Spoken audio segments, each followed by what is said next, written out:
prepare for natural disasters just because katatapos lang ng bagyong Tisoy. Okay. So, again, if this is the first time that you're on our channel, my name is Mary and I am a work from home mom.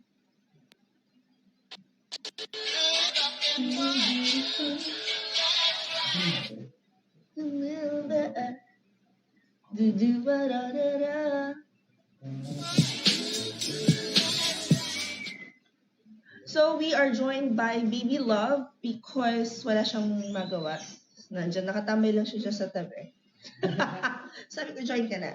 Alright, so as I've mentioned earlier, our topic for today is, as freelancers, ano nga ba yung mga kailangan natin paghandaan? Because I noticed most of my friends who I know, are kind of new to the industry. Karamihan sa kanila naghahanap ng pagcha-chargean, nasan ba yung saan pwede mag-charge, saan pwedeng walang kuryente, paano yung trabaho ko, and all that stuff. And guys, as they say, prevention is better than cure.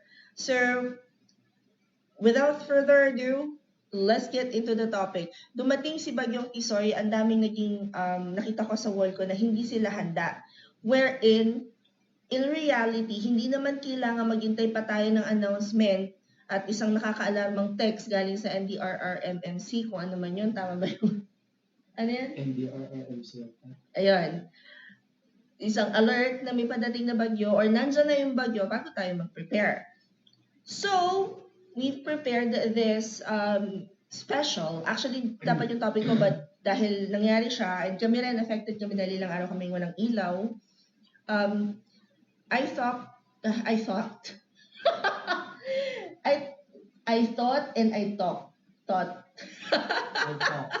So I thought it's nice to interject this topic before we proceed to our next topic. What are the things that you need to prepare as a freelancer, bilang work from home mom? Feeling natin safe na tayo just because hindi natin kailangan makipagbakbakan sa pagbayo ni Tisoy. But no, there are a lot of things that we can do kahit wala pang announcement.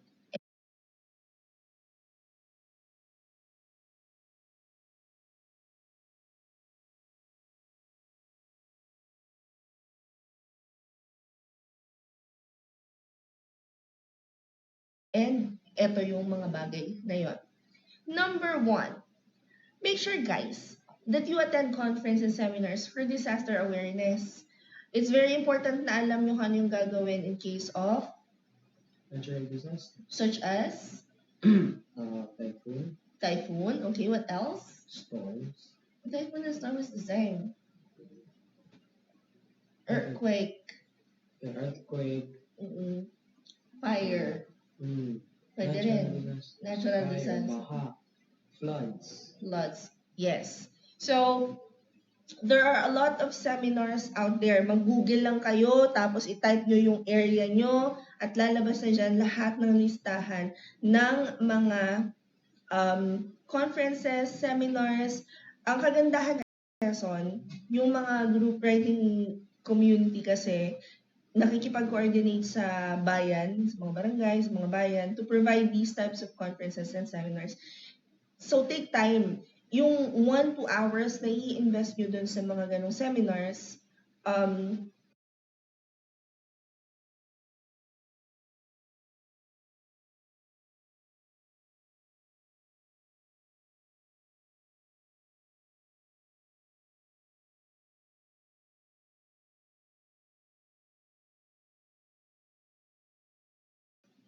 malaki na yung may tutulong sa kung paano nga ba yung tamang preparation.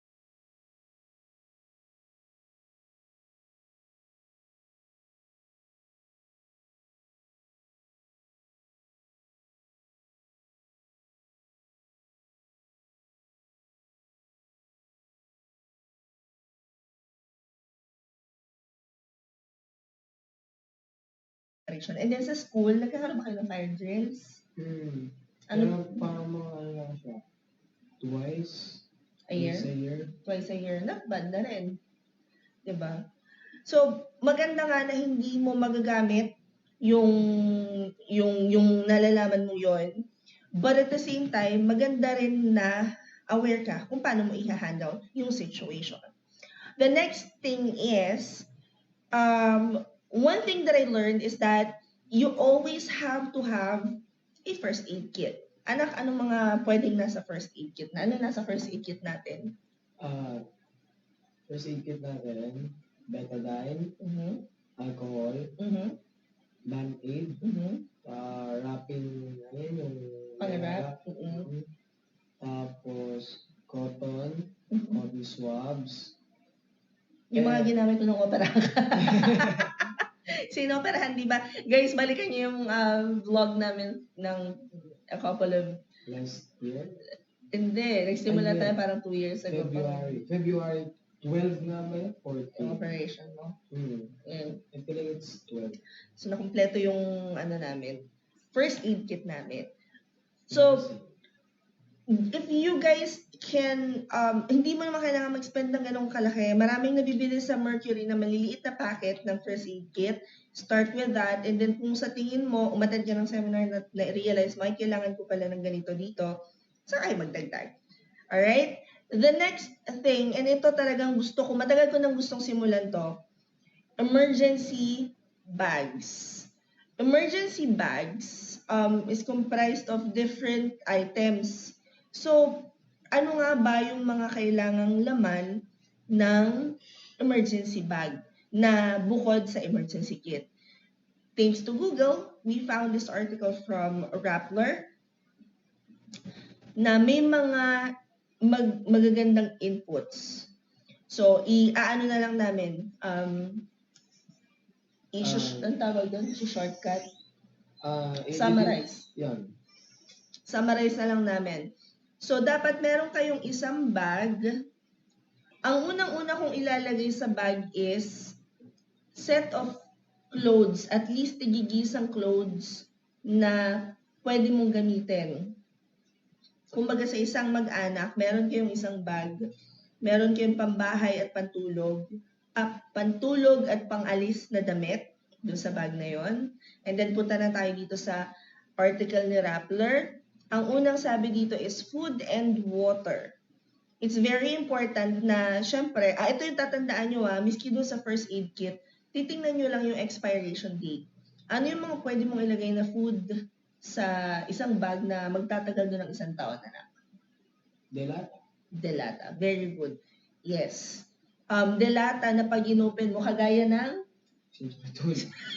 mabubuhay ang mga anak ko sa Century Tuna. Century Tuna, titingnan nyo lang yung expiration date. Lagi nyo lang bibisitahin yun. And then kagaya nila, syempre pag growing up kids, gusto mong palitan yung yung damit doon. Baka naman i-prepare mo yun sila ay toddler pa. Idea lang gaman namang yung brief nila magkasya na pagdating ng ka-emergency ay sila ay teenagers na, di ba ka? So, food and water and clothes. You also wanna have whistle. Para saan ang whistle, anak?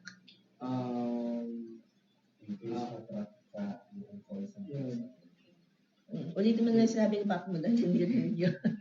In case na matrap ka, you can call someone for attention. Kasi, hindi mo napapanood natin sa telenovela. Nung kay Enrique Hill at saka kay Lisa. Yung hindi mo napanood. Enrique Hill. Signaling for someone din. Halimbawa, may nakita kang kapwa mo na nasa lagpalin. Pwede kayong magsama para magtulungan. Para yung tropa mo yung nadapa, di tapos ka ng tawanan yung tropa mo, wiwisan ka para marami pang dumating na tatawan yun. Walking Dead knowledge. Walking Dead. Yes. Perfect example of survival. The next is matches. Anak, bakit kailangan ng posporo? Para kasi minsan kapag nababasa ang lighter, ginagana. Hindi, kapag may matches ka, nagana siya. Lalo na yung mga nakalagay sa mga compact stormproof matches. Ganun yung maganda. Kasi waterproof sila, tapos kapag nahulog man sila sa river or puddle, dry na yung matches, tapos mag-float pa sila. Ini-English ako nung anak ko. Yun daw yun. The next thing they have here that you need to put on your bag, on your emergency bag, is either a flashlight or an emergency lamp, or di ba sa Ace Hardware meron ng boat, yung ganito, na it acts, ay hindi, meron din tayo nung dati pero maliit lang siya. Tsaka hindi siya tumagal. Solar powered siya, pero parang 1 year lang siya, no? Guys, ito magandang mag-invest talaga sa mga gantong gamit. Hindi, maganda, para siyang insurance. Maganda na hindi mo magamit yung insurance, but it's good. It's good then to have something na nandyan. In any case, di ba? So, mag-invest na kayo ng medyo mahal. Yun kasi parang 300 pesos lang yung bili namin. Tumagal lang siya ng 2 years. Ginawa na kasi yung dalawa ng mga bata. Tinaganon. Di ba? Hygiene kit. Hygiene kit. Ano para saan ang hygiene kit? Or not having bad breath. So, maglalagay ka doon ng toothpaste. A Toothbrush. Yung mga toothbrush siya, hotel, ilagay mo sa, mo, Oo. emergency kit. Pwede. Mahanap nga yun. Tinilela ni Cho. Emergency, yung hygiene kit, yung mga galing sa hotel, shampoo, meron dong sabon. Pag hindi nyo nagamit yung sa hotel, itabi nyo siya, gamitin nyo siyang emergency kit.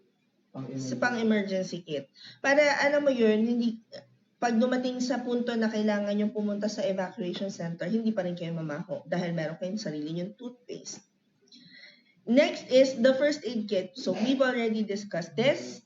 They also recommend having a portable radio because, well, we'll talk about this a little later. But it's important to stay in touch with what's happening in the world. Usually kasi wala nang down ng internet, pero ang radyo nandyan pa rin. Yan, no? Ano yung antenna, makaka-pick up siya ng radio waves. Exactly. So, iba pa rin yung nagagawa ng mga basics kahit na sabihin na nating makabago na ang panahon ngayon. May data. Hindi nga, paano kung wala ka na pag-charge? Tayo hikahus tayo sa internet at sa ano. And last but not the least, blankets and mats. Sa palagay mo, bakit? Para, since walang kuryente, since natural disaster, makakatulog ka pa din. Yeah. Hindi ka na lumigin. Kasi, I have a better example. Bumabagyo, bumaha, so napilitan kayong pumunta sa roof, doon kayo mag-iintay ng rescue, antok ka na, malamig. So it's better to have sabi nga dito, choose a bag and mats which are durable, thin, but enough to keep you warm. Kasi hindi mo rin malalaman kung kailan mo magagamit ito. Alright? Pwede rin yung pang-ulan. Ba't ka naman matutulog sa ulan? Wala, pag umulan lang, pwede mo yung pang-ulan sa sarili mo. Wala kang payo. May point. Okay, the next thing that I want to discuss is, guys, kahit sa bahay lang tayo nag-work, make sure that you practice drills with the family. Make sure that your kids are aware on what to do in case of emergency such as fire or earthquake. Ang sabi sa amin nung umattend kami ng disaster awareness seminar is that bago mo iligtas ang ibang tao, you have to make sure first na ikaw ay ligtas, na ikaw ay okay. Kasi for example, may nakita ka dyan na natumbahan ng poste. Ay ikaw ay sige tulong. Yung pala naman ikaw ay wala ng paa. Ay sige pa ang pagtulong. Di ba ga? Uunahin mo muna ang sarili mo. Pag alam mong perfect ka, buo ang katawan mo, you're able to walk, at meron kang kakayanang tumulong sa iba sa kakapalang tutulong. So you have to really practice and make sure that you have, your kids are aware of what is your emergency drill in case of natural disasters. Emergency. In case of emergency. So you gotta have that kind of talk with the family. Alright? Okay, Now, kids. Okay, kids. We're gonna practice some drills. Pagka may sunog, Anong gagawin mo? anong gagawin mo? Ha? Hakdo. Okay. So, the next thing you want to have is meron ka ng first aid kit, meron ka ng emergency bag, na-practice nyo na yung drill nyo as a family kung paano kayo lalabas. The next thing you want to do is to have an evacuation plan. Hot dog.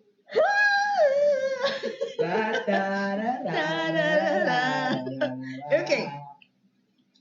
Guys, emergency preparedness is something na it doesn't take time, but you have to do 3 things. Make a plan, build a kit, and be informed. So, once you know what to do, ano yung kailangan na kasunod yung gawin? For example, nagkaroon ng earthquake, tumumba ang buong bahay ninyo, saan ka pupunta? Magtatago sa ilalim. Okay? O, tas nakaligtas na tayo kasi wala tayong bahay. Kanino tayo titira? Hindi mo alam? Depende yan, pag-uusapan nyo. Kasi ako niisip ko syempre, ang immediate family member yung lalapitan ninyo. But in any case na kayo nakatira sa bundok at wala kayong immediate family or friends na pwede nyo lipatan, you have to have an emergency evacuation plan. Kanino kayo magkikita-kita? For example, nawala ka sa mall. Alam mo na pagka nawala ka sa mall, bata ka pa naman nun, si kuya mo nung nawala sa mall, nakauwi siyang mag-isa sa phase 2B. Kasi alam niya na yung daan. Kailangan, alam nyo kung saan kayo uuwi at kung saan kayo magkikita-kita in case na magkahiwa-hiwalay kayo. Alright? Kids. Kung nawala kayo sa mall, bonchon. Bonchon. O kaya chowking. O kaya... Takyo. Hindi. Mas maganda nyo sa bingguhan. Kasi for sure pupunta doon si Nanay Juan. Nanay. Noy! Patawag. All right. So I hope you guys are getting an idea of how to plan the next natural disaster that might hit us. But as a freelancer, ano nga ba yung mga bagay na kailangan naman handa tayo? Kasi alam na natin itong mga basic na to. Kailangan may emergency kit, kailangan may ganito, kailangan may ganyan. But as freelancers, ano nga ba yung mga dapat nating handa? Number 1, power generator. Ganun ba power? Power in a can. Guys, you have to have a power generator or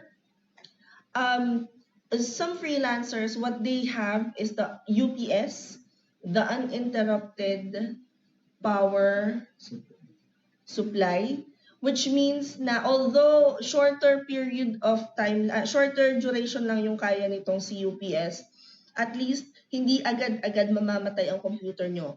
Napakahalaga ng kada minutong mawawala sa atin bilang freelancers. And imagine the load of work na kailangan mong ulitin kung bigla na lang mamatay yung laptop mo or yung desktop mo. So UPS or power generator just in case. We have a generator. I'm so glad na hindi pa namin siya nagagamit. Na-try namin siya once or twice pero maingay siya. I guess that's the mistake that we've made kasi nung pinadala na ko ng pambili ng client ko, aka-aka na lang kami ng pagbili. Hindi namin na-realize it has to be diesel pala. And well, do your research first. Make sure na hindi kayo yung bigla-bigla na lang bibili para hindi kayo mapagaya sa amin. Hindi namin siya masyado nagamit. Sayang pera. Hindi man namin pera ng client, but sayang pa rin yung pera. Di ba? Alright. So, napag-usapan na natin si in case of brownout or walang power generator, and UPS and or UPS. Another thing that you have to have, and this is very important, hindi mo na kailangang intayin pang may disaster. You have to have a backup internet. Lagi ko sinasabi yan sa mga vlog about working from home. Backup internet is so important kasi in any case na mawalan kayo ng internet, kahit naman wala namang ulan, or kahit wala namang disaster, o hindi ka naman binabayo ni Tisoy, nawawala na lang bigla yung internet natin. Di ba, PLDT? Di ba? So, kailangan, mahina na kita na. Kailangan guys, you have to have a backup internet. At the very least, kung mawalan kayo ng net, maa-advise nyo ang inyong client. Let me tell you why. Guys, if you know naman na Philippines, laging nahihit ng mga typhoons, no? Typhoons, natural disasters all in all. Earthquake, and all that stuff. Ganito ganyan. Specific, anong ganito, ganyan? Floods, earthquakes, landslides, typhoons. So, you have to make sure that you communicate with your client. Alam nyo nang may padating na bagyo, chill-chill pa kayo sa trabaho, pumetics pa kayo, di ba? Mali naman yun, right? So, it's important na malaman nila ahead of time, may padating kaming bagyo, ito yung signal dito sa area namin, it will hit us directly, and I am pretty sure power will be down. If that happens, I have the power generator to report for at least 4 more hours. After power is down, I have backup internet. So they know that you are actually prepared. But then again, since we are always hit by typhoons and calamities, always make sure that the client is aware of the steps that you've taken to prepare, and that no matter what happens, your family's safety, your safety comes first. So kung kawala-wala at bumaha, hindi mo dadalhin yung laptop mo. Hindi mo isi-save yung laptop mo para lang makapagtrabaho. Yun yung dapat nilang malaman. So I guess that is pretty much it. May naisip ka pa ba, Bibi? Preparedness in amateur. About our topic. May naisip ka pang preparation? Signal? For data. Kasi, minsan kapag hindi ka naman nakabili ng radyo. Maganda rin yung mga hand crank, solar power din ganun. Kasi kapag kaya mong i-reach yung bubong nyo, pwede mo ilagay doon para maarawan, magkakaroon ng power.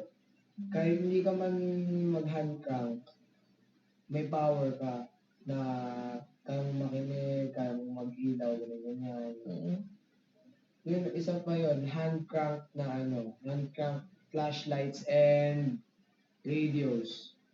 Isa pa yun. Anything na pwede mong survive. I guess pag magsa-search kayo, survival kit, no? Survival kit is very Scout guides. Yan. Yes, exactly. So that is pretty much it for today's topic.